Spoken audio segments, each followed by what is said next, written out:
It's so very common to think a lot of things are common when they're very rare. A lot of it is probably due to news and media outlets being 24/7 looking for all sorts of content, and they're pushing all this stuff out. And we see all this stuff without realizing that this is actually very rare and that we're just getting stuff that's been picked and chosen for us. So let's take a look and see how that correlates to our video today. What's extremely rare, but people think it's very common? Story 1. I'm an epileptic. I have generalized epilepsy.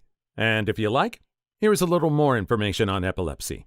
Most epileptics tend to have this thing called an aura, like a feeling they get before they have a seizure. I personally have never had an aura in my experience. Also, for anyone that may be curious, here are some of the different types of seizures. Firstly, the two generalized ones, grand mal, tonic-clonic seizures, the classic blackout, spasm, and absent seizures, rapid blinking or staring into space. These usually last roughly 6 seconds. Also, fun fact about the tonic-clonic seizures, the tonic part is where your muscles go stiff, and the clonic part is where your limbs shake. And yes, there's also such a thing as tonic seizures and clonic ones as well. Simple partial focal seizures, or auras. There can be a rising feeling in your stomach, a feeling of déjà vu even, tingling in your arms or legs and stiffness or twitching in places such as your arm or hand.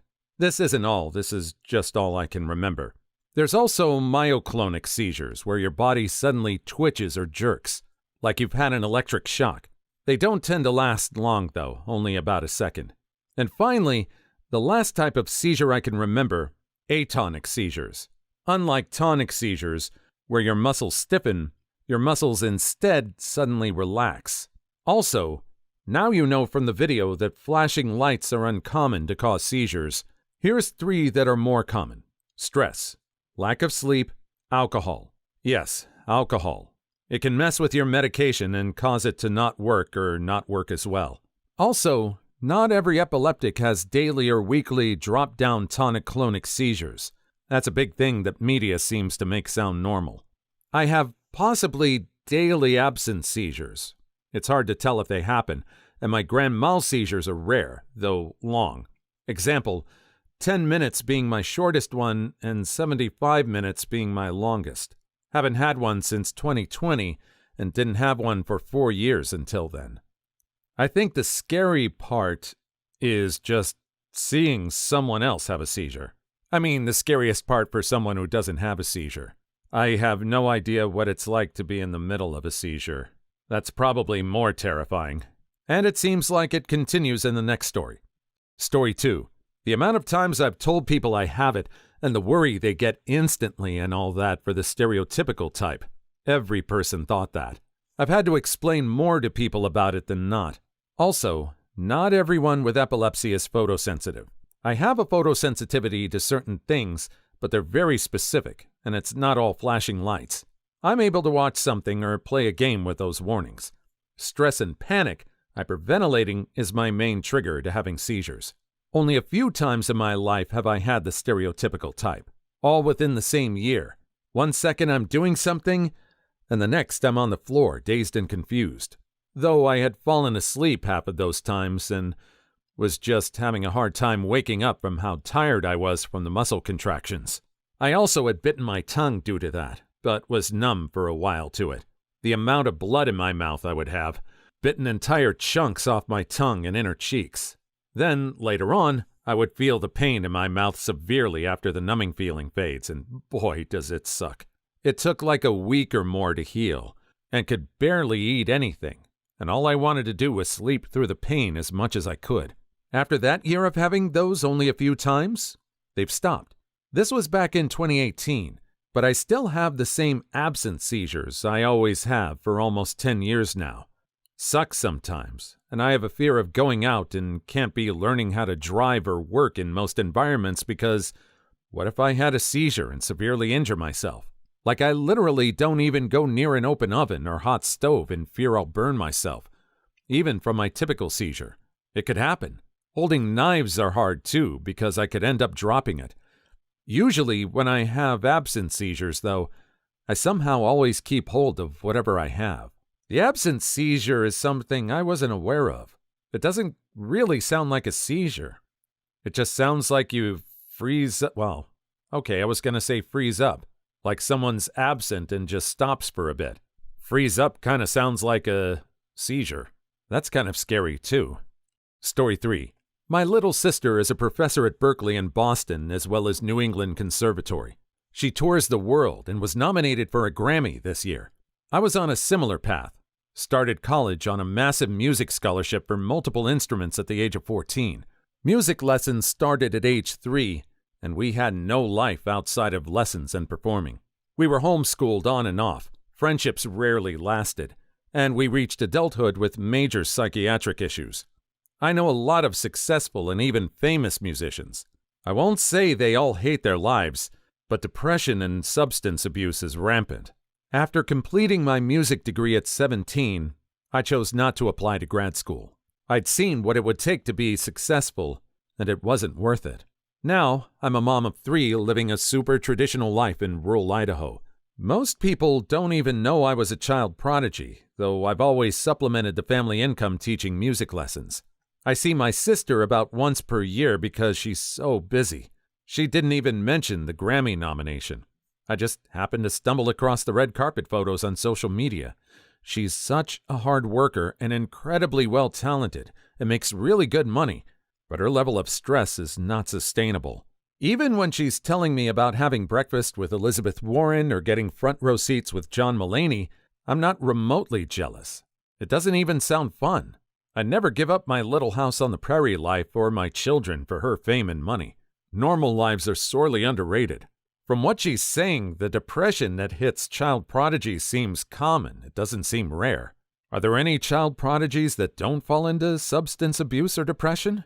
I can imagine they'd be busy all the time because they're in demand. Does anyone have any control of their life instead of just their music? Kind of sounds like they're all getting taken advantage of. Story 4. Wasabi does have some suppliers outside of Japan. The wasabi plant is very particular about its growing conditions. It likes to grow near mountain streams in Japan, which means it likes very rocky soil that's almost constantly damp virtually year-round. Due to how harsh the soil is, wasabi has a very slow growth rate and takes about 1.5 years to fully mature, at which point the part you sell to people is the rhizome, which is basically the stem/beginning root section of the plant. Which means once harvested, you can't re-harvest the same plant. You plant a new wasabi plant and have to wait the 1.5 years over again. Also, for those curious how to tell the difference, usually fresh wasabi is grated in front of the customer. Wasabi oxidizes quickly when exposed to air, so waiting until the customer has their food before grating the wasabi onto the plate is typically preferred for the best experience. I learned most of this watching a video of a dude who grew watercress but was having issues making money until someone mentioned wasabi had very similar growing conditions, and now he's a full-time wasabi farmer. Story 5. I remember this story of a boy and his grandpa both unaliving in the fire featured in the local news. Apparently, the grandpa is his only remaining known relative, so he charged into the burning home to get him. They were found near the home entrance when the doorway collapsed on them. Last they see is their charred corpse, with the grandpa's last attempt at trying to shield the boy. The fire wasn't their fault. It was in a rural area in the Philippines where houses are usually compressed together in different stories in single-lane alleyways to pass for right-of-way. Their home and the houses surrounding them caught on fire because of someone's carelessness. All the victims were blaming the fire department. Why were you late? To an inaccessible part of society. Why didn't you put out the fire, roaring uncontrollably? And the best they could do is to control it, rather than put it out. Why didn't you charge in, knowing that there's no way out, even for someone in full gear? Hearing the news and reading the newspaper can be so depressing. I don't know why anyone would consider it a pastime. Story 6. I have narcolepsy. It's extremely rare and misunderstood. I was misdiagnosed with epilepsy for years, which is common. It takes an average of a decade to get diagnosed because we live in such a sleep-deprived society, people don't seek help until they can no longer deal with life. In addition to sleeping way too much, I kept having these drop episodes. No, it's not falling asleep standing up. It's a symptom called cataplexy, which paralyzes the sufferer when they get emotional because the brain thinks you're dreaming.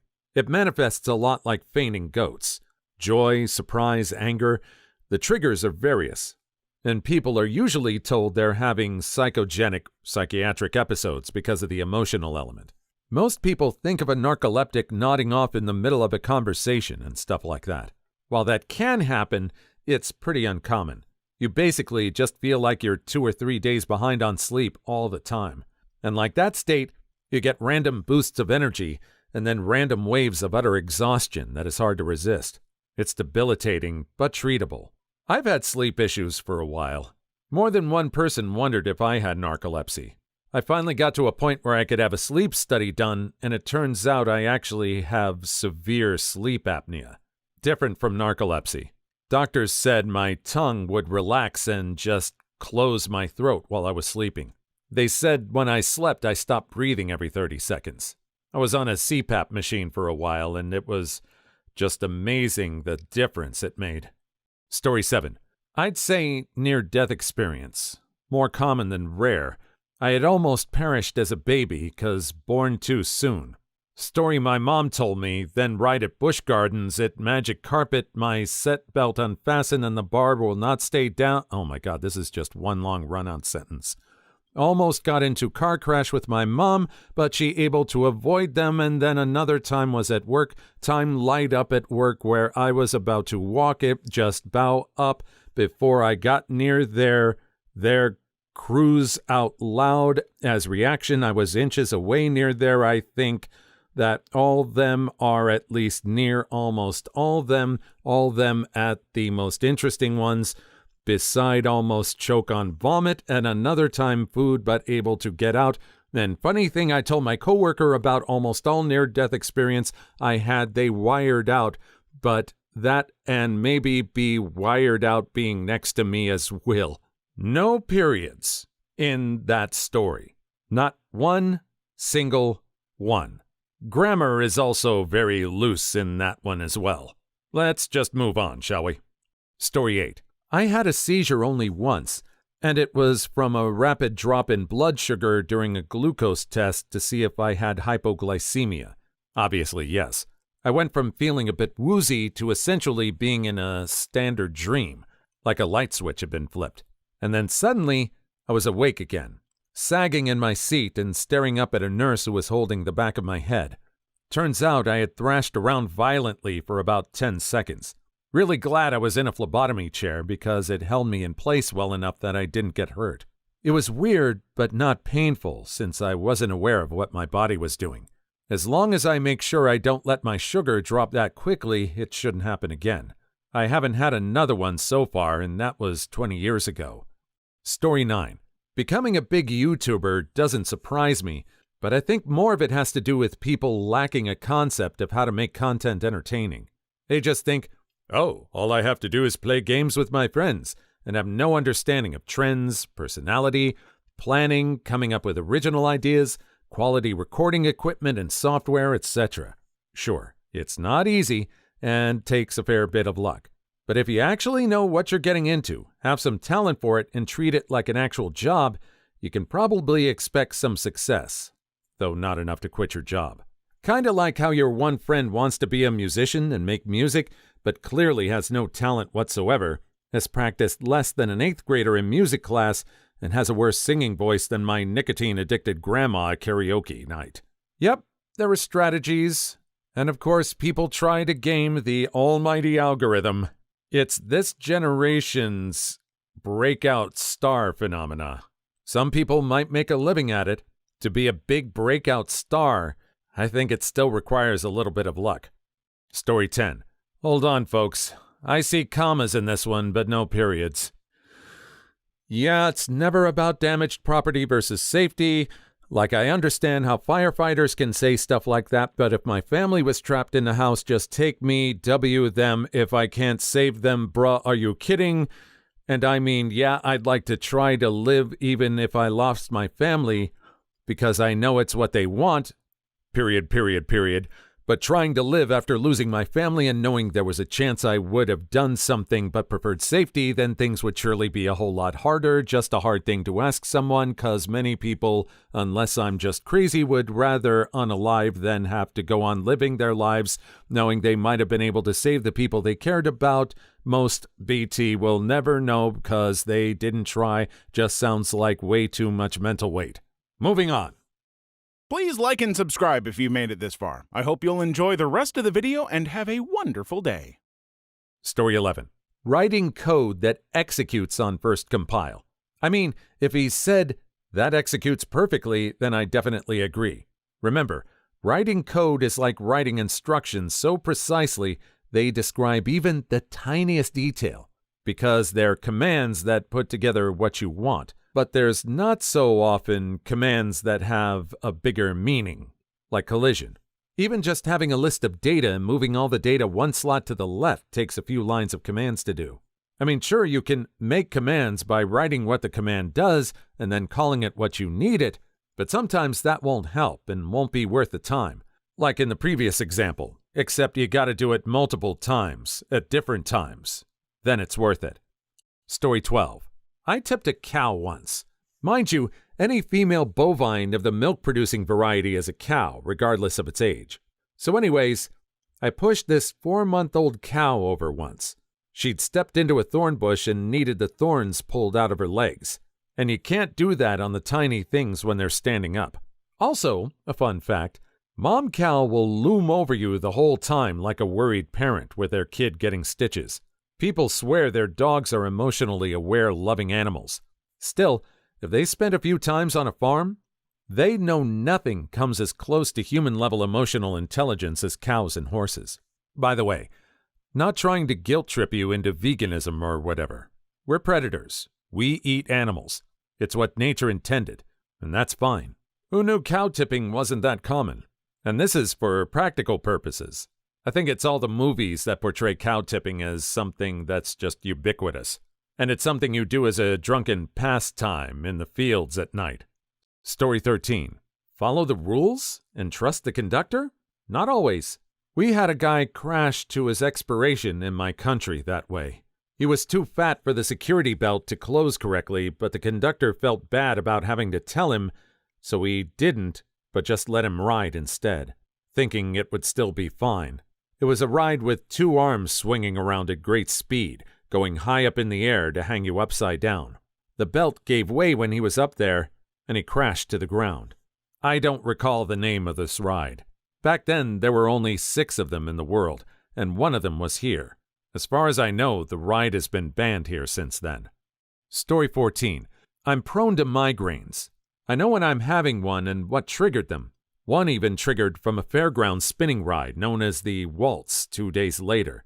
Since it was a weekday, the pop-up fair wasn't busy, so I was on that ride for longer than 2 minutes. More like 7 minutes. Was completely fine the next day, but the day after I felt dizzy, and one side of my body was numb. Everything went blurry. I was sensitive to light and threw up.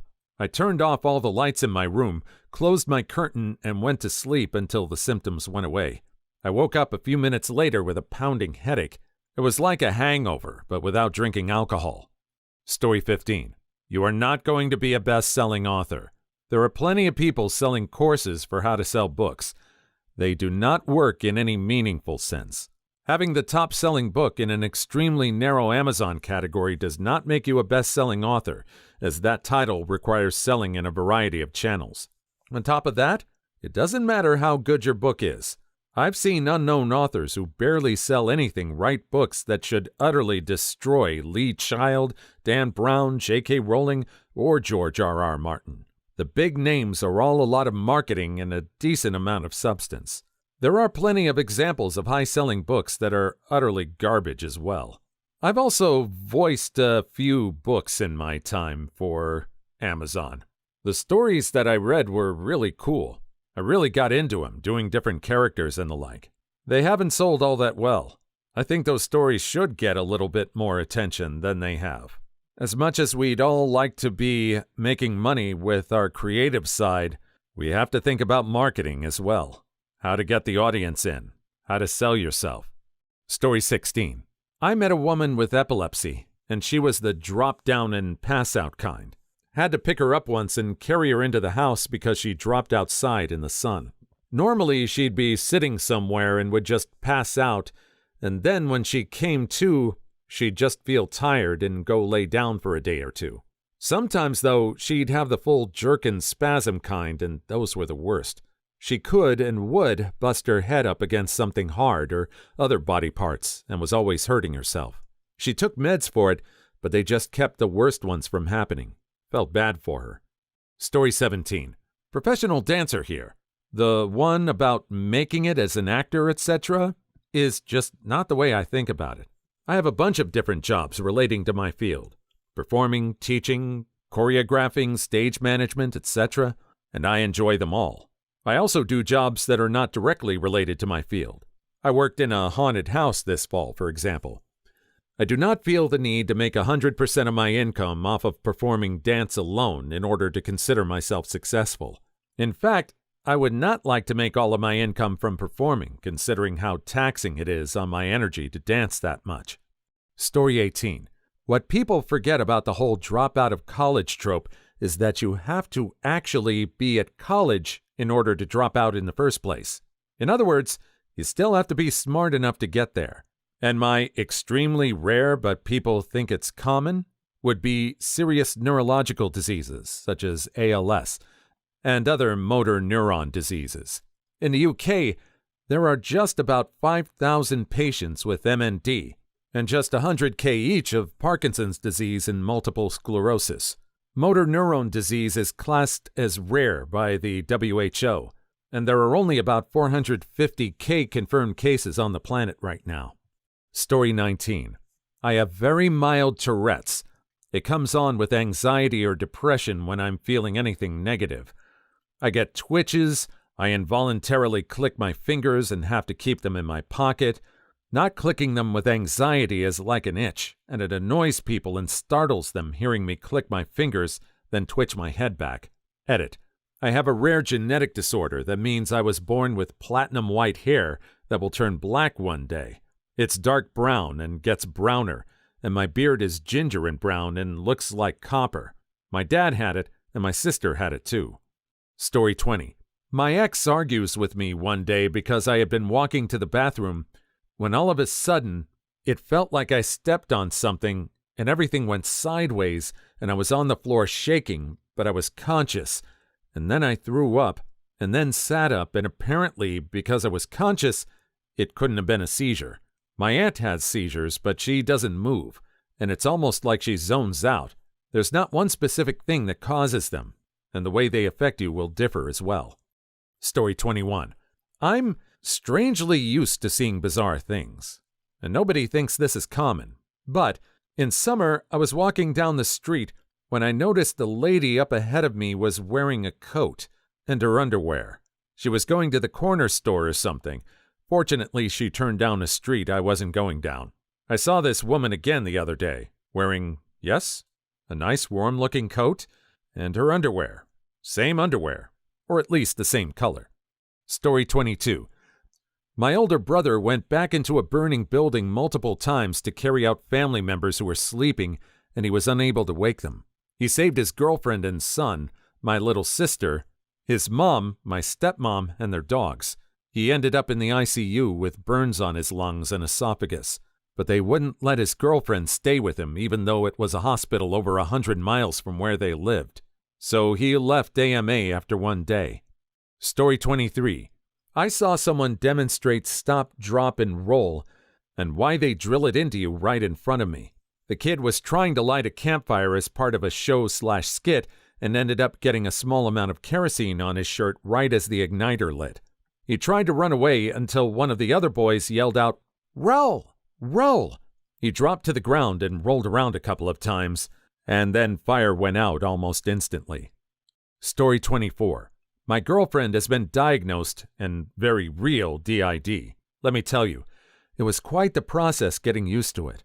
Her personalities are based on different traumatic events or periods in her life. Some of their origins are unknown to us, but with most of them we can figure out what event in her life created them. It's a fascinating thing to experience, and I've actually formed relationships and bonds with several of her alters. Story 25. I will never understand why authorities and the media like to make a big deal out of things that have basically zero chance of actually happening. Like substances or other nasties in Halloween candy, where you hear all the time from cops/schools/local authorities/news/whatever about how you need to check your kid's candy for nasties, even though there's basically zero chance of actually finding anything bad in there. Story 26. My dad had green emerald eyes, but the only thing I got from him was my foot, which has the same middle finger bigger than my toe. I hate him. Please leave your story in the comments. I would love to make a video on them in the future. Also, don't forget to like and subscribe.